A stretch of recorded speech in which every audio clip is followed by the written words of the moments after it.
Okay, here's the English translation, adapted for an English-speaking audience, keeping the original content, tone, and structure. I stood there, frozen in the doorway of the utility room, clutching my plate with trembling hands, listening to the laughter spilling from the dining room. The table had set myself with such care that morning, adjusting each folded napkin, each allant piece of silverware, every detail thought out, so everything would be perfect for Sunday lunch. And now I stood here, banished as if I were an intruder in the house. I had helped build brick by brick, memory by memory, sacrifice by sacrifice. Julia's words still echoed in my ears like sharpened blades. Mrs. Silva, you don't mind having your meal here in the utility room, do you? It's just the table is too small. And well, it's a more intimate moment for our family, as if he wasn't part of it. As if 28 years of dedication to my son could be erased with a fake smile and a poisoned phrase of false kindness. He stared at that cramped space, the washing machine still damp from its last cycle, the scent of laundry detergent mingling with the aroma of the roast chicken that I myself had prepared since 6 in the morning. He had woken up early, as I always did, to ensure everything was ready. She sawned the way my son, Lucas, liked it, with that special touch of rosemary and garlic he always praised as a child. But now, apparently my place wasn't next to him anymore. My place was here, among the cleaning products and brooms, hidden from the sight of the guests. Julia had brought her parents, her siblings, her elegant friends, who looked at me with that mix of pity and contempt whenever I entered the room. He sat down on the makeshift stool, the very one he used to reach the highest cabinets when cleaning the kitchen, and for a moment everything crashed down on me. The humiliation burned more than any physical pain I'd ever felt. It wasn't just the act of being excluded from the table. It was the brutal symbolism behind it. It was the clear message: you don't belong here anymore. You're not important enough. Your place is in the shadows, behind the scenes, serving but never being served. He swallowed the first bite of food, but the taste was bitter, mixed with the tears I was fighting to hold back. My history with that house started long before Julia entered it with her high heels and perfectly manicured nails. It started a time when I had only dreams and courage, when I was widowed at 32 and left alone with a 7-year-old son to raise. The accident that took my husband happened on a rainy Tuesday, and since then my life had been a constant battle against time, against the bills, against the odds. I was a secretary in a small office, earned little, but had an iron determination burning inside my chest. Lucas would be someone in life. He would study, he would have the opportunities he never had, he would be a good man. That was my silent oath every night before falling asleep. He worked 2 jobs for years. In the morning at the office, in the evening cleaning doctors' offices when everyone had already left. Lucas stayed with my neighbor, Mrs. Davis, a kind lady who never charged me anything and who became like a mother to me. He arrived home almost at midnight, with swollen feet and a hurting back, but before collapsing into bed, he always checked Lucas's notebook, helped with his homework, talked about his day. He was my fuel, my reason not to give up when fatigue seemed stronger than my will. The years went by and each of Lucas's achievements was a victory for me too. When he passed the entrance exam for engineering school, I cried so much that he got worried, but they were tears of pure happiness, of the certainty that every sacrifice had been worth it. I had succeeded. My son would be an engineer. During college, he continued working tirelessly to pay the tuition, the books, the transportation. Lucas sometimes tried to work too, but he wouldn't let him.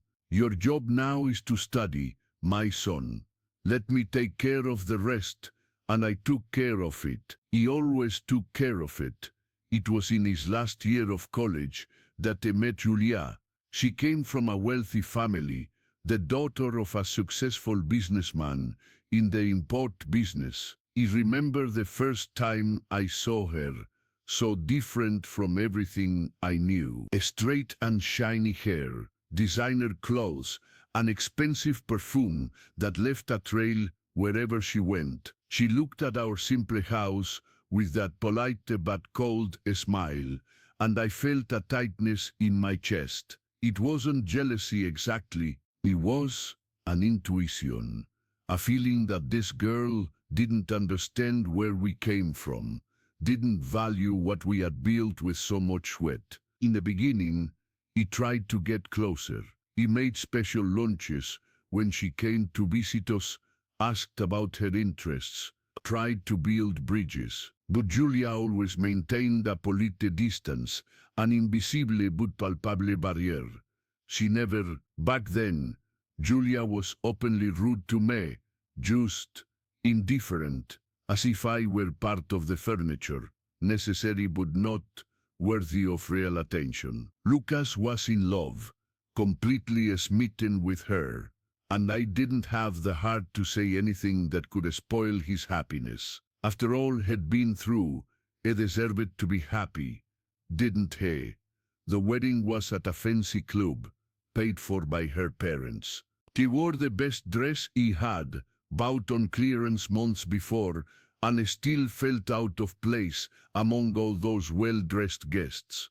Julia's mother, Sonia, greeted me with 2 air kisses, without actually touching my face, and spent the rest of the party avoiding me. Her father, Albert, was more polite, talked to me for a few minutes about trivial things before being pulled away to talk to more important people. He smiled throughout the ceremony, applauding my son, wishing him immense happiness, but inside there was a sadness I couldn't name. After the wedding, things gradually changed. At first it was small details. Julia would forget to invite me to some family events. When I visited, she always had some appointment and would leave soon after, leaving Lucas torn between keeping me company and going with his wife. He started spacing out my visits. He didn't want to be a burden, I didn't want to bother them. Lucas noticed and got frustrated, but I always downplayed it. It's okay, son, you need your space. I understand. If you're relating to this story and want to keep up with real stories of overcoming and transformation, subscribe here to the channel so you don't miss the next content I'll be sharing with you. Then came the news that they had bought a new house, a bigger house. Mom, there's a perfect little room for you there. You're going to live with us. You're going to live with us. I won't take no for an answer. Lucas was so excited, so happy with the idea of having me close again that I didn't have the heart to refuse, despite Julia's frozen expression when he announced it. She didn't say anything at the time, just a smile that enriched her eyes, and muttered something about it being wonderful to have her mother-in-law nearby. He moved in on a sunny Thursday, bringing my few belongings. The room was small but cozy, and I was determined to make it work. He would be helpful, help with the housework, take care of everything so they wouldn't have any worries. It was my way of thanking them for taking me in. In the first few days, everything seemed fine. He woke up early, made coffee, tidied up the house. Lucas left for work happy, and I stayed trying to create some connection with Julia. But soon things started to unravel. Julia began to make subtle comments about my clothes, my habits, my way of arranging things. Mother-in-law, I think it's better if you don't mess with the kitchen anymore. I have my system and it gets confusing when you change everything. Or, oh, it's a shame you watch television so loud, it interferes with my concentration when I'm working in the office. They were small, poisoned barbs that were eating away at me inside. The worst were the weekends. Julia always invited her parents, her friends, and in those moments I felt completely invisible. They talked about places they frequented, about expensive trips, about people I didn't know. When I tried to participate in the conversation, Sonia would look at me condescendingly and quickly change the subject. Once, I tried to serve a cake I had made, proud of the recipe I had put so much effort into. Julia took a piece, took a small bite, and commented, interesting, but I'm on a diet, and left the plate aside. The other guests didn't even bother to try it. Lucas was always too busy to notice the nuances, the looks, the subtle exclusions. When I tried to comment on something, he thought I was exaggerating. Mom, Julia didn't mean anything by it. You're being too sensitive. And maybe I was. Maybe I was really too sensitive, too needy, too inadequate for that world of appearances and polite falsehoods. But that Sunday when Julia told me to eat in the service area, something broke inside me. It wasn't about sensitivity or interpretation anymore. It was about dignity. It was about respect. It was about respect. It was about recognition that I had value, regardless of how much money I had or didn't have, regardless of my simple clothes or my limited formal education. I finished eating in silence, washed my plate while listening to the lively conversations in the living room, and then went to my room. I sat on the bed and for the first time in a long time, allowed the tears to fall freely. I cried for the girl I was, who dreamed of a united and loving family. I cried for the woman I became, who worked to the bone to give her son everything that cultural adaptation notes and suggestions. 1. Character names. Asterisk, Julia, is fine. Asterisk, Lucas is fine. Asterisk, Sonia, could be Sonia, or even Susan, if you want a more common English name. The latter is a slightly larger change. Asterisk. Alberto could be Albert or Alan. 2. Place names. Asterisk. Club Elegante, Fancy Club is fine as is. If you wanted to be more specific, you could say Country Club or Golf Club, depending on the implication. Idioms girias. Asterisk. Dois beijinhos no ar. Arier kisses is perfect. Asterisk. Trabalhou até os ossos. Meg. Work her fingers to the bone or work tirelessly are good alternative. 4. Cultural references. Asterisk. There aren't many specific Brazilian cultural references that need adaptation here, which makes the translation more direct. 5. Humor and tone. The tone of the original passages well maintained in the translation. Okay, here's the translation of Block 3 of 4 into English, adhering strictly to your instructions. I cried for the grandmother I would be one day. If Julia even allowed me to be near the grandchildren, I cried for all the times I swallowed my pain to avoid causing problems, for all the times I diminished myself to fit into the cramped space they offered me. But in the midst of those tears, something began to form. But in the midst of those tears, something began to form. A clarity, a decisión. He couldn't continue like this anymore. It wasn't about confronting Julia with anger or hurt. It was about reclaiming my dignity, my sense of self-worth. I had raised a wonderful, honest, hard-working son. I had survived terrible losses and kept myself standing. I had loved without measure and given without expecting anything in return. He had value. And no one, absolutely no one, had the right to make me feel less than that. That night, after all the guests had left, I waited for Lucas to go to his room. He knocked formally on the door. Julia opened it, surprised, still with that superior air. "Mother-in-law, it's late, don't you think?" He ignored her and looked directly at my son. "Lucas, we need to talk." No, he came to the living room, worried about my serious expression. Julia followed us, leaning against the wall with her arms crossed, one eyebrow raised. He took a deep breath and began. "Son, I love you more than my own life. You know that. Every drop of sweat I shed was thinking of you, of giving you a better future. And I succeeded. You are a good man, successful, happy. Or at least I hope you are." My voice trembled, but I continued. "But today something happened that I can no longer ignore. Your wife told me to eat in the service area."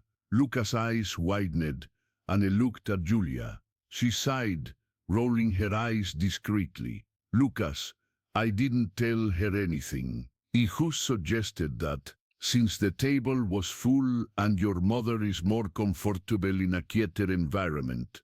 "More comfortable?" he interrupted, and my voice came out stronger than I expected. "Julia, you humiliated me, deliberately, in front of your parents, your friends. You treated me as if I were a maid, or worse, as if I were invisible." "Mom, are you sure that—" Lucas began, but I raised my hand. "I'm sure, son, and it's not just today. It's been months of small humiliations, of being treated as if I don't belong to my own family." He swallowed it all because I didn't want to cause problems, because I didn't want to see you divided between the two of us. But today I realized something important by accepting this treatment. I wasn't just hurting myself. He was teaching that it is acceptable to disrespect a people, that it is normal to treat someone as inferior because of their social status. Julia finally spoke, and her voice had a poorly disguised acidity. "Look, honestly, I think you're making an unnecessary drama. My parents have a maid who eats in the service area for years, and she never complained. It's a practical issue, not a personal one." Her words fell into the room like a bomb. Lucas pallid. "Julia, did you just compare my mother to a maid?" His voice was low, dangerously controlled. "He didn't mean it like that." Julia tried to backtrack, but it was too late. "No, let her finish," he said, "because now everything is clear. Julia, you see me as someone inferior, because I don't have money, because I didn't attend your expensive schools, because I cleaned houses and offices to raise my son alone. For you, that makes me less worthy of being at the table, less worthy of respect." "He never said that," she protested, but her eyes avoided mine. "You didn't need to say it. Your actions speak louder than any words. And you know what I'm most proud of, Julia? Of every second I spent cleaning those offices. Of every night I slept only 4 hours so I could work and still be there for my son. Because I did it for love, for purpose, for dignity. He never bowed down, never gave up, never accepted being less than I am, and I'm not going to start now." Lucas was standing now, and I could see tears in his eyes. "Mom, I'm so sorry. I should have noticed. I should have paid more attention." He turned to Julia. and his voice was filled with disappointment. How could you do this to my mother, to the woman who sacrificed everything for me to be here today? Julia, I love you, but this is unacceptable. Julia tried to defend herself, her voice now tearful, different from the previous coldness. He didn't intend to hurt anyone. It's just that it's difficult.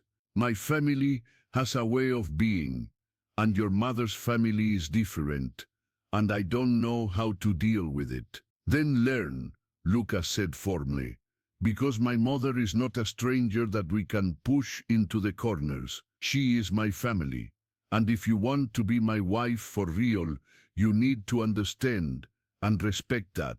The silence that followed was heavy. Julia was crying now, and part of me wanted to comfort her, but another part, stronger, knew that that moment was necessary. It wasn't about revenge or fating. Here is the translation of the text, with cultural adaptations for an English-speaking audience, while remaining faithful to the original content and preserving the format to see her suffer. It was about setting boundaries, about demanding the respect that any human being deserves. Julia, he said more calmly, I'm not asking you to love me. I'm not asking you to love me. I'm not asking you to be best friends. But I am demanding basic respect. If that's something you can't give, then maybe I shouldn't live here anymore. No, Lucas said immediately.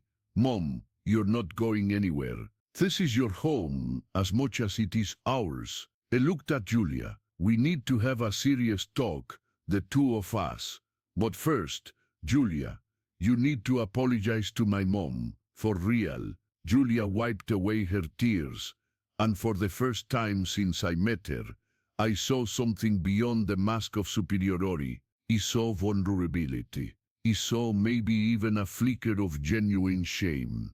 I'm sorry, she whispered, and her voice was broken. You're right. He treated you badly, and it was inexcusable. He grew up in an environment where these things were normalized, but that doesn't justify it. You didn't deserve that. He looked at her, at that young woman who had hurt me so much, and I felt something unexpected compassion. Julia, we all carry the baggage of how we were raised, but there comes a moment when we need to choose what kind of person we want to be. You can choose to continue perpetuating biases and class divisions, or you can choose to grow, learn, be better. I hope you choose the latter path. The days that followed were strange, tense, but also transformative. Julia started going to therapy, something she proposed herself.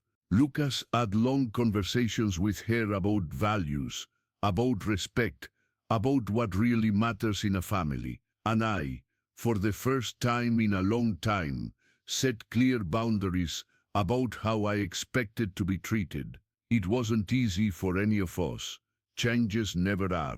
A few months later, on a quiet Sunday, we were all in the kitchen preparing lunch together. Julia was teaching me a recipe she learned in a cooking class, and I was showing her the spices I used in the chicken that Lucas loved so much. There was laughter, genuine conversations, a lightness that didn't exist before. When we sat down at the table, all together at the table, Julia held my hand for a moment. Thank you for not giving up on me, she said softly. I squeezed her hand back. Family is about that, Julia. It's about challenging each other to be better. It's about love, but also about respect and truth. Lucas looked at us with a proud smile, and at that moment I knew that we had weathered the storm and come out stronger on the other side. He learned, in that painful process, that defending our dignity is not selfishness or pride. It's a necessity. It's emotional survival. It's teaching others how to treat us, and, more importantly, it's teaching ourselves that we deserve respect. I spent so much of my life giving, sacrificing, putting myself last, that I almost forgot that I mattered too, that my story has value, that my sweat and tears built something beautiful and strong. Today, when I look back, I see that that terrible moment in the utility area was actually a gift in disguise. It was the push I needed to reclaim my voice, my strength, my certainty that I am worthy of love and respect simply for existing, simply for being who I am. I didn't need to prove anything to anyone. I didn't need to shrink myself to fit into the cramped spaces they were trying to offer me. The real transformation wasn't making Julia respect me, although it was important. The real transformation was myself, respecting myself, honoring myself, recognizing that after a lifetime of taking care of others, I also deserved care. I deserved to be sane. I deserved to be at the table, not out of tolerance or concession, but by my own right. And if there's something I want to leave for anyone who reads this story, it's this: your dignity is non-negotiable. It doesn't matter how many people try to convince you otherwise. It doesn't matter how many times they push you into the corners and shadows. You belong at the table. You belong in life. Your story has value, your suffering has meaning, your existence matters. Don't accept less than the basic respect that every human being deserves. And when you need to defend that, do it with your head held high, with a firm voice, knowing that you are fighting not only for yourself, but for all those who have not yet found their own voice. Because in the end, what defines our life is not how much money we have or what last name we carry. It's the dignity with which we face the challenges, the courage to get up when we are knocked down, and the wisdom to recognize that our value does not depend on anyone's approval. We are valuable because we exist, because we love, because we persist, because we love, because we persist, because we refuse to give up on ourselves, and that no one can take away from us.